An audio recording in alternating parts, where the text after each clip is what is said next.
So I said yesterday over on TikTok that I was going to do a long form video here explaining the situation in Bosnia and Herzegovina, which I believe I'm pronouncing correctly, and how that place has one of the most complicated systems of government on earth. Very convoluted, very difficult to understand, and I really want to cut my teeth into that and try and explain why it is the way that it is.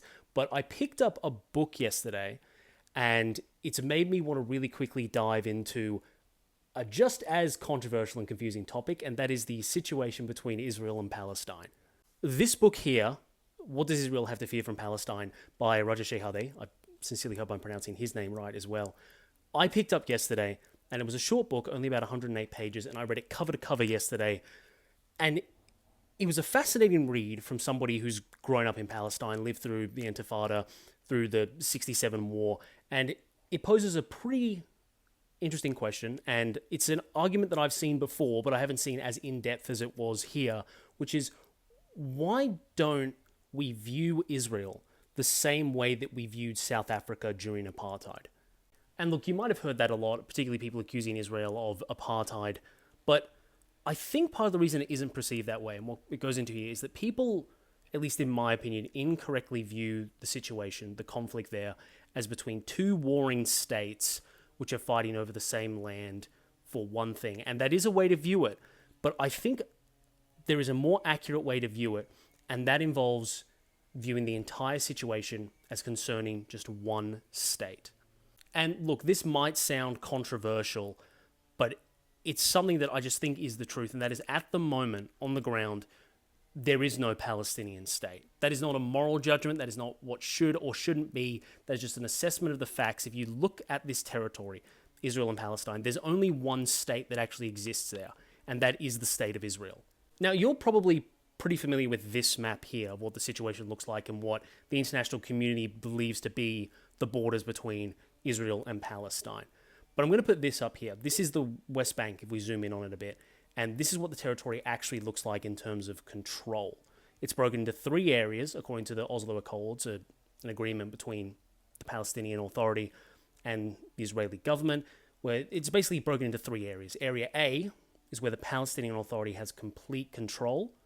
Area B is where the Palestinian Authority has governmental control, but there are Israeli security forces there overlooking the situation.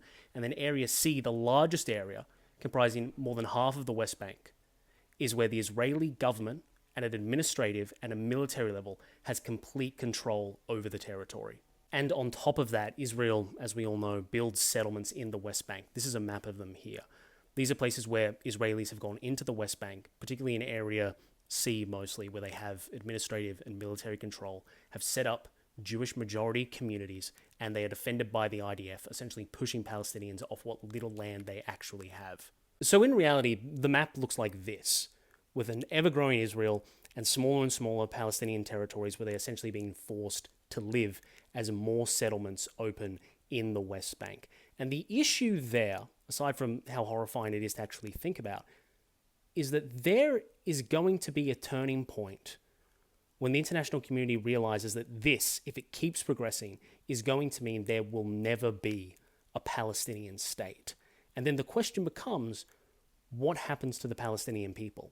Because this is very reminiscent of Bantustans. If you don't know, these were areas in South Africa that were essentially declared as sovereign areas, republics, where the black population was supposed to live. And when these were established in the 1970s, South Africa stripped what few black South Africans had citizenship in South Africa and told them to go live in Bantustans and said, look, these places are independent, they are not our responsibility, and the international community saw right through it.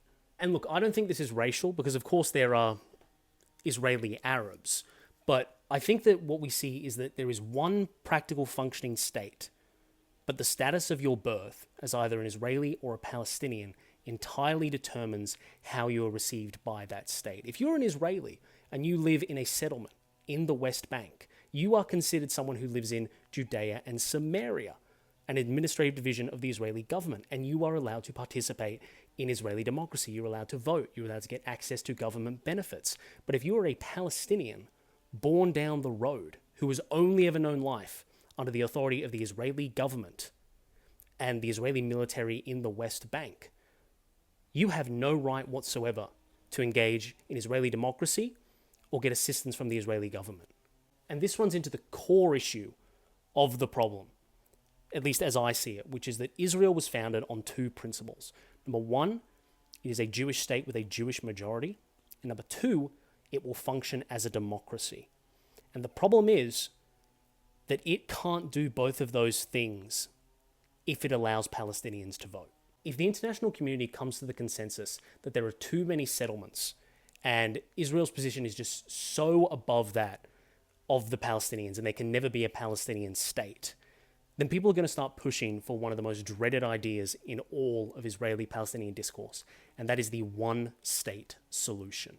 The one-state solution is equally despised by both Palestinians and Israelis. These people do not want to live together, but it seems to be where everything is heading. And it's been a suggestion for a while. I think even Gaddafi suggested it. I think some new state would be created called Israel, in which there would be no inherent Islamic or Jewish base to the country. There would be one united country where everyone has a right to engage in democracy.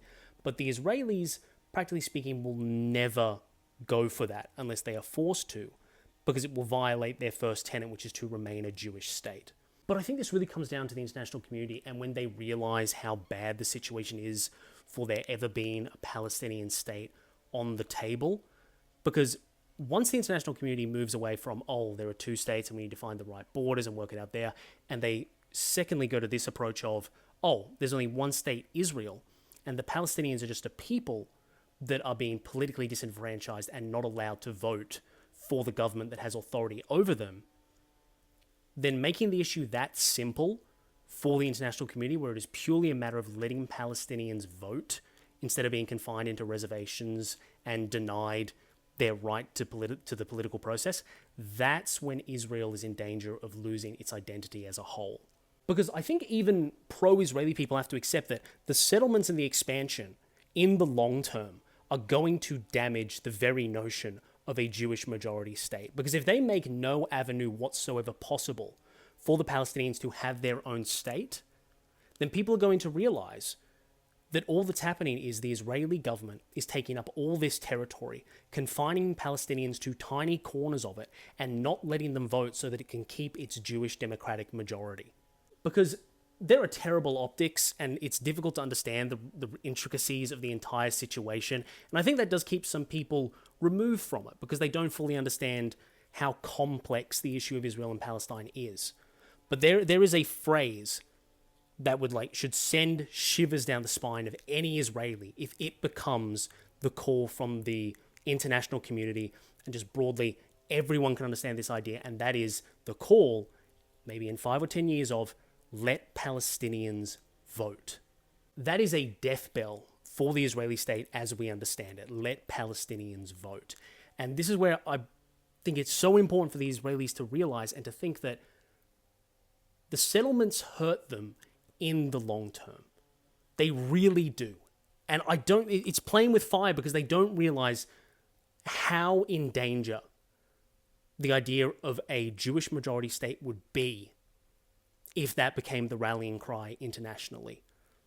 It's just a matter of Israel needing to realize that if it doesn't want to become the next South Africa, then either it has to let Palestinians vote, or it has to finally take a step back and admit that it has to give them a state in some capacity.